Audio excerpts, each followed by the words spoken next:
जिन सब्जी मंडियों में पैर रखने तक की जगह नहीं होती, उन सब्जी मंडियों के दरवाजों पर ताले लगे हुए हैं। पूरी मंडियां वीरान पड़ी है। दरअसल प्रदेश भर के अलग अलग जिलों से ये तस्वीरें सामने आई है, जहां आढ़ती एसोसिएशन की तरफ से हड़ताल की गई और सब्जी मंडियों को बंद रखा गया।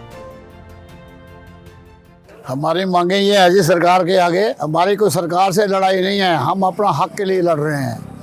आज से 2 साल पहले कृषि मंत्री जेपी दलाल जी ने भिवानी के अंदर ट्वीट किया था कि सब्जी मंडी में मार्केट फीस ख़त्म कर दी गई है, लेकिन उसके ऊपर इम्प्लीमेंट नहीं हुई ढाई साल से। लेकिन 2014 से लेके 20 तक फीस माफ़ थी। 20 के बाद कोरोना आया तो हमारे सीएम साहब ने कहा भी देश के ऊपर विपदा है तो 2% लगा दिया। हम सारा हरियाणा चुप हो गए, भाई देश के ऊपर विपदा है 2% लगा के कोई फ़र्क नहीं पड़ेगा। लेकिन उन्होंने विश्वास भी दिलाया था कि मैं ये फीस बाद में ख़त्म कर दूंगा, लेकिन उसके रोष में हमें आज तक उसका कोई आश्वासन नहीं मिल रहा। हम सरकार से 2.5 साल हो गए यही मांग कर रहे हैं। अब हमारी यही मांग है इस फीस को 0% किया जाए।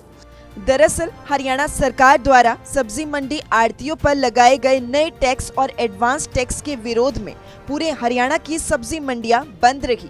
मंडी आढ़ती एसोसिएशन के प्रधान का कहना है कि अभी तक 1% HRDF लिया जाता था, जो कि ग्राहकों से लेकर सरकार को देना होता था, लेकिन अब नए नोटिफिकेशन के मुताबिक 14 स्लैब बनाए गए हैं, जिसके चलते एडवांस में ये टैक्स भरना होगा।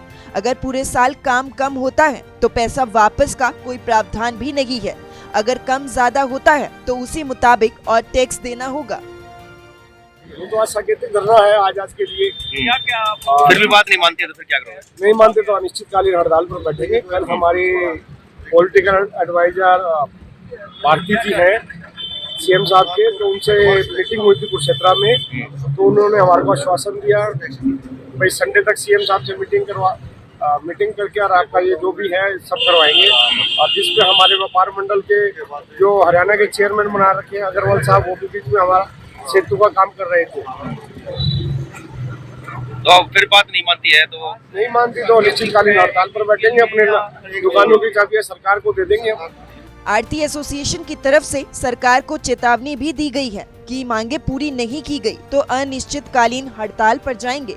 अब देखना होगा कि इनकी मांगों को लेकर सरकार की तरफ से क्या कुछ फैसला लिया जाता है।